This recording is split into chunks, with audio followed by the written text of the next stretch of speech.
Ciao a tutti, Marcello here, welcome to a new gameplay first look. Today we take a look at Carnival of Gods Oppression by Infinite World Studios. The game released in 2023 is a sort of mix between turn-based tactical combat and real-time idle, semi-idle RPG. Inside the description you will find the link to the Steam page. Anyway, let's try the game.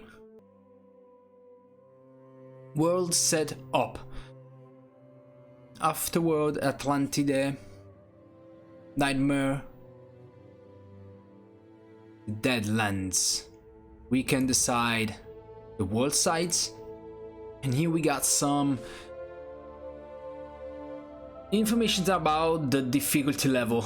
We got Initiate, Adept, Disciple difficulty, Champion, and Nemesis difficulty. I really don't want to know what we'll find here. Party set up. The first champion, the second champion, and the third champion. We got the race.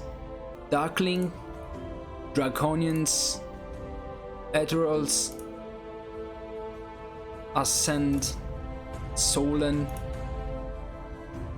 Okay, and each one has their own stats. Then we can choose a weapon. An arcane bow, strong and precise, dealing tons of damage to the most armored foes. Magical damage. And then a symbol. Creator of arcane videos, manifest expression of power and wisdom. You are the fire inside others' eyes. Your wrath falls relentlessly on those who dare in his arrogance to rise above you. Okay, let's start the game. You use WASD or arrow keys to move camera. The rainbow smoke identifies the Dungeon of Power quest. Left click over it for infos and to start the quest. Missions are permanent. After some time they will disappear, filling the weapon forge. The bottom left button, Beacon of Power, teleports you inside your hideout, where you can check all your party members' statistics and modify magic symbols, spells, raise talents and weapon glyphs.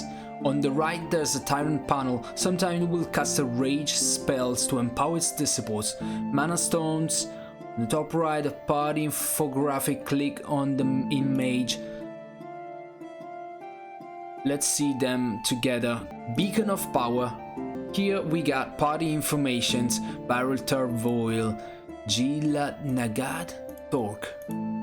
These are the three characters. Here we got some information about the characters. Characters traits, health, in combat injuries, defenses, versatility. Injuries are the amount of wounds the hero can receive before dying. Okay, once injuries reaches a value of 0, the hero dies. Okay, defenses, narrow defense, the hero has to resist part of the attack damage taken. And then we got some mana stones. These stones radiate a Rivernego and calming song to elevate your stress. If you focus your senses on their sound, you start to feel restorated. They are used to cast the heal spell during your mission. The Limbo green mana. They are used to change equipped race talents inside Beacon of Power. Then we got the purple mana stone. They are used to change equipped symbol active spells inside Beacon of Power. They are the blue mana stone, used to change equipped weapon glyphs inside Beacon of Power. Then we got weapon info. For example, here we got this bow, and we can decide to equip a rune on it. Increases magical power by 20 and increases physical. Currently equipped the wield that increases physical crit by 10. Let's go back. Then we got the seal. This is the energy required to seal the limbo again for 100 years. Collect enough of it to imprison the Tyrant again and fulfill your mission. Energy level, seal energy, weapon forge. The seal energy, collect enough of it to imprison the Tyrant again. Okay, stop its evil disciple from collecting it for their master, or your mission will be a failure and your world will be doomed. We don't want this to rise too much. Weapon forge, this is the energy required. Okay, then we got party quick info here on the right that gives a fast overview of a character. Then we got the season effect, Seasons of Wind. Wind run all over the land, applying transcendent haste to every living creature. Effect applies haste action speed. Seasons just change to a season of great cold. Reduce action speed by 20. This is nice. And here we got all the mana stone we see in the card screen.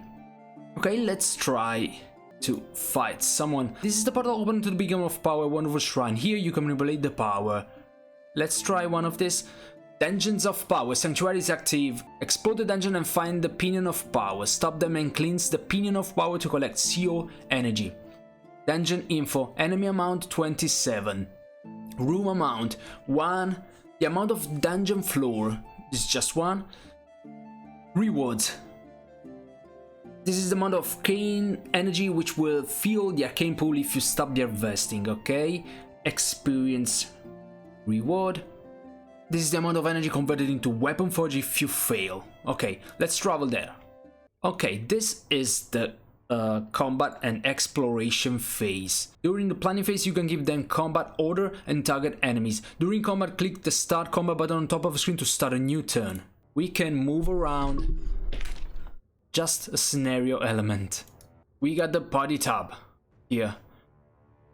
This is the avatar of Tyrant is casting a spell to harvest the entire mana of this sanctuary. Get to him as quick as possible and stop the spell before it's too late. If you do not kill the avatar before the spell is complete, you will fail the mission.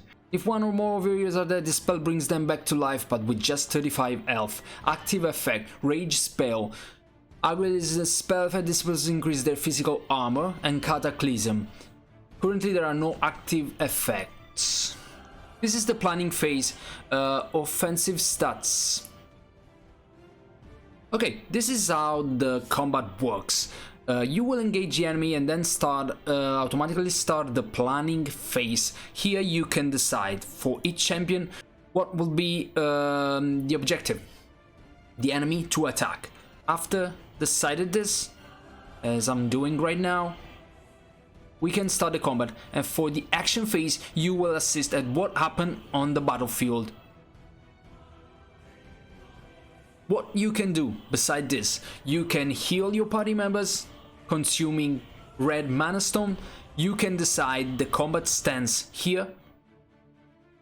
Using the stance of your hero will focus more on physical attacks, magical attacks, or defenses. You can decide the stance for each one. And then we got the spell. The spell consumes a chosen amount of energy charges stored inside the symbol. 1 stack, 3 stacks, and 5 stack. You can decide the energy. These energy are some of the manipulated energy used to cast spells. Then we got the equipment. You can see the equipment for each hero. And here the combat start and active modes. Reduce physical damage, increase action speed, increase physical resistance. For now I can only start the combat and try to end it quickly. Here we found the pinion of power. Get close and click it to cleanse and complete the quest. Congratulations, your heroes have defeated the Herald of the Divine, preventing it from draining the energy to empower the spell to reforge the Tyrant's weapon. The energy now flows through the ley lines, filling the ancient seal, ready to be activated again. Well done. CO energy acquired. Mana stones acquired and some experience gained. And then we are back on the world map, where we can take on other quests. As you can see, the CO energy is filled a little, and we're preventing the weapon forge to fill up. Okay, the mechanics are quite simple but really engaging. Let me know what you think about Carnival of Gods Oppressions in the comments below, and remember to hit the like button, share the video, subscribe to the channel, and also consider supporting me through all my pages. Wish you the best. Ciao!